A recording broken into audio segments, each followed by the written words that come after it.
तो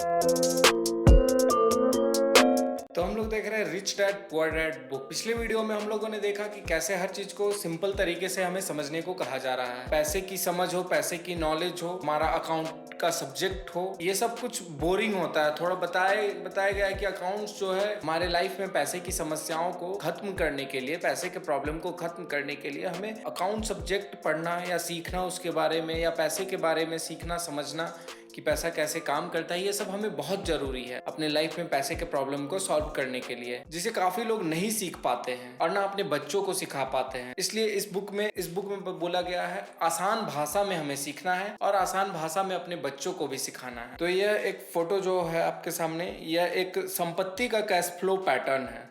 संपत्ति यानी एसेट। जब हम लोग एसेट में इन्वेस्ट करते हैं तो एसेट में इन्वेस्ट करने के बाद वो पैसा कैसे काम करता है उसके बारे में इस पिक्चर में बताया गया है। इसमें दो पिक्चर्स है। ऊपर में देखिए आय लिखा हुआ है, ऊपर में दो बॉक्स बना हुआ है जिसमें आय और व्यय लिखा हुआ है, यानी इनकम, और फिर व्यय यानी खर्च। और नीचे में दो बॉक्स बना हुआ है जिसमें संपत्ति और दायित्व लिखा हुआ है। संपत्ति से एरो निकल के आय में गया है। इसका मतलब यह हुआ कि संपत्ति जब हम लोग खरीदते हैं तो संपत्ति से आय में जाता है, मतलब संपत्ति से इनकम होता है हम लोगों को। संपत्ति वह होती है जो हमारे जेब में पैसा डालती है। जैसे हम लोग कोई घर बनाए और अगर उसे हम लोग रेंट पे दे देते हैं तो वो हमारा एसेट है, उससे हम लोगों को इनकम हो रहा है और वो हमारे जेब में पैसा डाल रहा है। और दायित्व क्या होता है? दायित्व वह होता है जिस जो घर पे हम लोग रहते हैं, मतलब रहने के लिए बहुत ज्यादा खर्च करके हम लोग घर बनाए और उस पर रह रहे हैं, तो उस पर जो भी खर्च आने वाला जितना भी मेंटेनेंस होता है वो हमारे पॉकेट से लगते ही चले जाता है और उसकी जिंदगी भर हमें देख रेख करनी पड़ती है और उस पर हमें जिंदगी भर पैसा खर्च करना पड़ता है, उससे हमारे जेब से पैसा जाता है। तो इस तरीके से हम लोग एसेट और लायबिलिटी को समझ सकते हैं। लायबिलिटी वह होती है जो हमारे जेब से पैसा निकालते ही चला जाता है और एसेट वो होता है जिस पर हम लोग खर्च करने के बाद एक बार खर्च करते हैं फिर उससे हम लोगों के जेब में पैसा आता भी है। संपत्ति से एरो निकल के गया है आय में, यानी जब हम लोग संपत्ति में यानी एसेट में पैसा खर्च करते हैं तो हम लोगों को इनकम होता है। आय और व्यय, ऊपर का जो बॉक्स है उसे इनकम स्टेटमेंट कहा गया है और नीचे संपत्ति और दायित्व का जो बॉक्स है उसे बैलेंस शीट कहा गया है। कहते हैं कि इन दोनों का आपस में संबंध है, मतलब ये दोनों आपस में जुड़े हुए हैं, जिसे हम लोग इसको समझना बहुत जरूरी है कि कैसे इन लोगों का संबंध, इन दोनों में संबंध है। जैसा अभी बताया मैंने कि संपत्ति में खर्च करते हैं तो इनकम होता है, दायित्व में खर्च करते हैं तो व्यय होता है, यानी पैसा जाता है।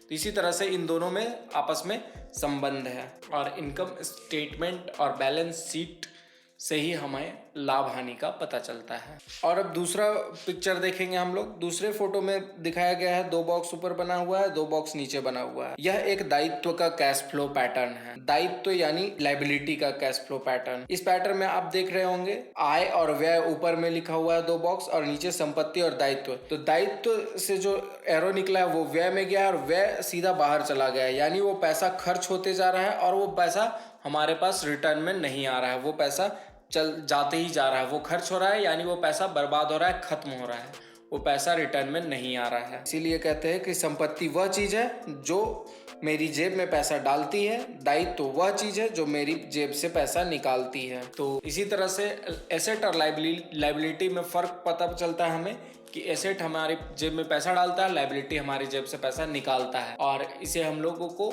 इसी तरह से समझना है। और हमें ज़्यादा से ज़्यादा, अगर हमें अमीर बनना है तो ज़्यादा से ज़्यादा हमें संपत्ति यानी एसेट खरीदना होगा।